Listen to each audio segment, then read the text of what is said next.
Yuk, kita bareng-bareng mundur ke masa lalu buat memahami gimana sebuah negara bisa lahir dari tengah-tengah gurun pasir dan perselisihan suku. Ini adalah kisah yang luar biasa banget tentang terbentuknya negara Islam pertama. Langsung aja kita mulai. Nah, ini dia pertanyaan kuncinya. Gimana caranya coba? Sebuah masyarakat yang segalanya tentang suku, tentang garis keturunan, tiba-tiba bisa bersatu padu membangun sebuah negara. Apa sih yang jadi lemnya? Inilah yang akan kita bedah sama-sama. Oke, untuk bisa ngerti revolusinya, kita mesti paham dulu dunia sebelum revolusi itu terjadi kan? Jadi mari kita lihat, seperti apa sih kondisi Jazirah Arab sebelum lahirnya tatanan yang benar-benar baru ini.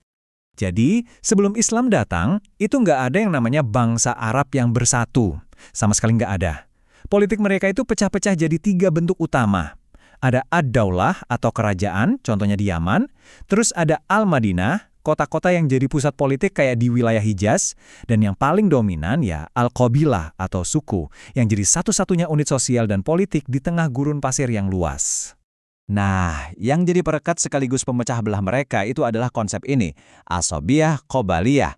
Ini adalah fanatisme kesukuan yang, luar biasa kuat. Loyalitas tertinggi seseorang itu bukan buat negara, bukan buat ideologi, tapi murni untuk sukunya. Ikatan darah di atas segalanya. Dan inilah yang jadi tembok penghalang terbesar untuk persatuan. Bahkan, agama pun nggak bisa jadi pemersatu mereka. Situasinya itu disebut al-fauda ad-diniyah atau kekacauan agama. Macam-macam banget kepercayaan ada di sana. Dari paganisme sampai aliran-aliran lainnya. Hidup barengan gitu aja. Nggak ada satupun kekuatan spiritual yang cukup kuat untuk melampaui loyalitas suku dan menciptakan sebuah identitas bersama.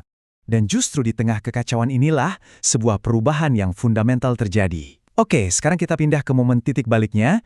Kita akan lihat gimana sebuah tatanan yang baru lahir dengan munculnya negara di Madinah.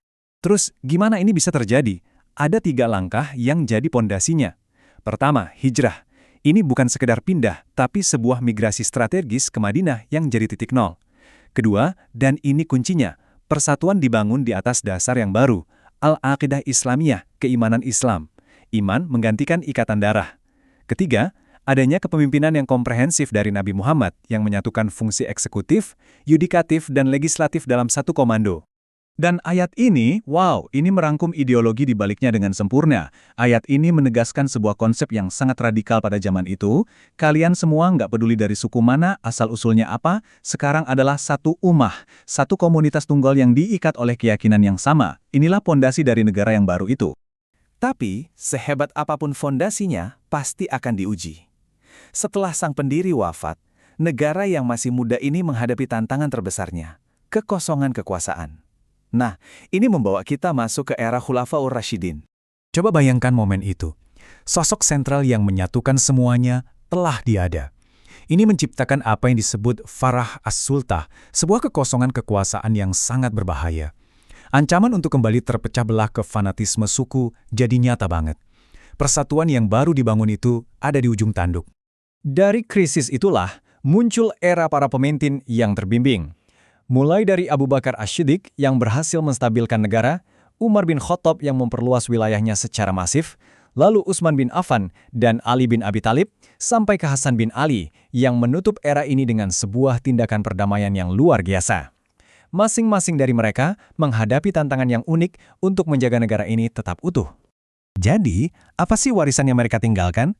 Di bagian terakhir ini, kita akan lihat prinsip-prinsip inti dari tata kelola pemerintahan yang mendefinisikan era ini, dan juga bagaimana transisi kekuasaan terjadi.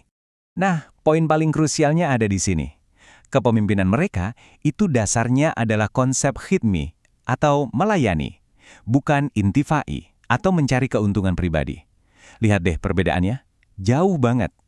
Pemimpin itu yang pertama berkorban, bukan yang pertama dapat untung. Kekuasaan itu amanah dari rakyat, bukan hak istimewa. Ini adalah pergeseran paradigma yang total banget dari model kekuasaan pada umumnya. Dan prinsip melayani ini kelihatan jelas banget dalam cara mereka memerintah. Keadilan jadi pilar utamanya, dan keputusan-keputusan besar selalu diambil lewat musyawarah atau syura. Meskipun ekspansi wilayahnya luar biasa cepat, fokus mereka tetap menjaga stabilitas di dalam negeri, dan para pemimpinnya sendiri mencontohkan hidup sederhana, atau yang dikenal dengan zuhud. Dan inilah mungkin puncak dari konsep kepemimpinan sebagai pelayanan. Di saat potensi perang saudara ada di depan mata, Hasan bin Ali secara sukarela menyerahkan kekuasaannya. Kenapa? Bukan karena lemah, tapi demi satu tujuan yang jauh lebih besar, menyatukan umat dan menghentikan pertumpahan darah. Dia memprioritaskan kepentingan komunitas di atas kekuasaan pribadinya. Jadi, saat kita sampai di akhir pembahasan ini, kita kembali lagi dengan sebuah pertanyaan. Prinsip-prinsip tentang keadilan, persatuan yang melampaui suku, dan kepemimpinan yang melayani. Apakah ini semua cuma sekedar bab dalam buku sejarah? Atau jangan-jangan ini adalah sebuah model yang masih sangat relevan dan terus menantang kita sampai hari ini? Coba kita renungkan.